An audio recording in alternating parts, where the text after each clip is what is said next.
Taste the Daily.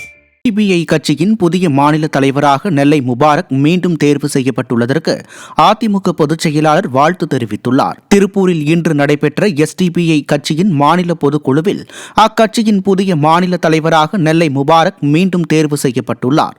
இதற்கு அதிமுக பொதுச் செயலாளர் எடப்பாடி கே பழனிசாமி மனமார்ந்த வாழ்த்துக்களை தெரிவித்துள்ளார். மேலும் புதிதாக தேர்வு செய்யப்பட்டுள்ள அக்கட்சியின் அனைத்து மாநில நிர்வாகிகளுக்கும் அதிமுக சார்பில் வாழ்த்துக்களை தெரிவித்துள்ளார். மதுரை மாவட்டம் சோழவந்தான் அருகே அரசு நெல் கொள்முதல் நிலையத்தை தொடர்ந்து நடத்த கோரி பெண்கள் மற்றும் விவசாயிகள் சாலை மறியலில் ஈடுபட்டதால் பரபரப்பு ஏற்பட்டது. இரும்பாடி பாலகிருஷ்ணாபுரத்தில் செயல்பட்டு வந்த அரசு நெல் கொள்முதல் நிலையம் போதுமான அளவுக்கு நெல் கொள்முதல் செய்துவிட்டதாக கூறி கொள்முதல் நிலையத்தை மூடியதாக கூறப்படுகிறது.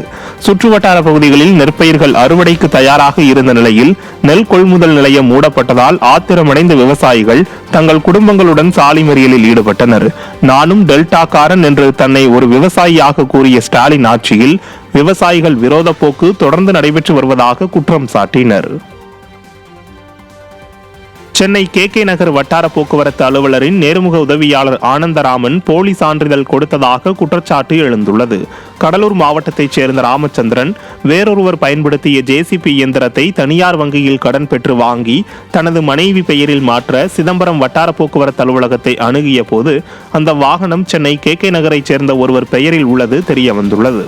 பின்னர் அங்கு சென்று விசாரித்த போது சென்னை கே நகர் வட்டார போக்குவரத்து அலுவலரின் நேர்முக உதவியாளர் ஆனந்தராமன் ஒரு வாரத்தில் சரி செய்து தருவதாக தெரிவித்த நிலையில் திருச்சியை சேர்ந்த வேறொருவர் பெயருக்கு மாற்றப்பட்டு மீண்டும் சென்னை கே நகர் வட்டார அலுவலகம் மூலம் வேறொரு பெயருக்கு மாற்றப்பட்டுள்ளது.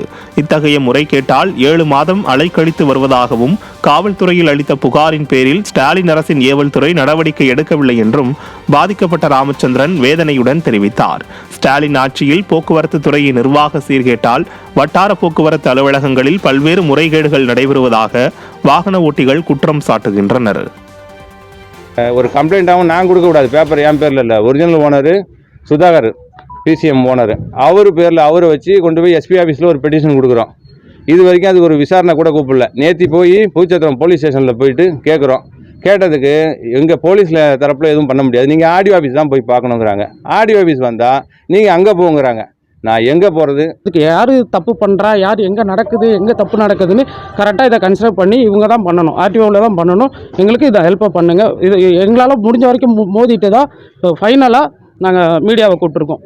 இதுக்கும் அப்புறமும் எதுவும் நடக்கலைன்னா என்ன பண்ணுறதுன்னு தெரில. நீங்கள் தான் என்னென்னு முடிவு பண்ணுவோம். தமிழகத்தில் வழக்கறிஞர்கள் மீது தொடர்ந்து தாக்குதல் நடைபெறுவதால் வழக்கறிஞர்களுக்கு தனி பாதுகாப்பு சட்டத்தை அமல்படுத்த வேண்டும் என்று புரட்சி பாரதம் கட்சியின் தலைவர் பூவை ஜெகன்மூர்த்தி வலியுறுத்தியுள்ளார்.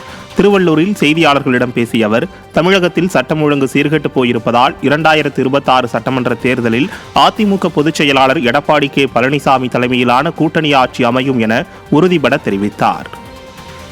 இன்றைக்கு தமிழகத்திலே போதை கலாச்சாரம் அதிகமாய் இருக்கின்ற காரணத்தினால் யாரை நாம் என்ன செய்கிறோம் என்று தெரியாமல் போதையில் இருப்பவர்கள் செய்கிறார்கள். ஆகவே போதையும் தடுக்கப்பட வேண்டும், இந்த வழக்கறிஞருடைய பாதுகாப்பு சட்டமும் நிறைவேற்றப்பட வேண்டும் என்றுதான் புரட்சி பாரதம் இங்கே கேட்டுக்கொள்கிறது.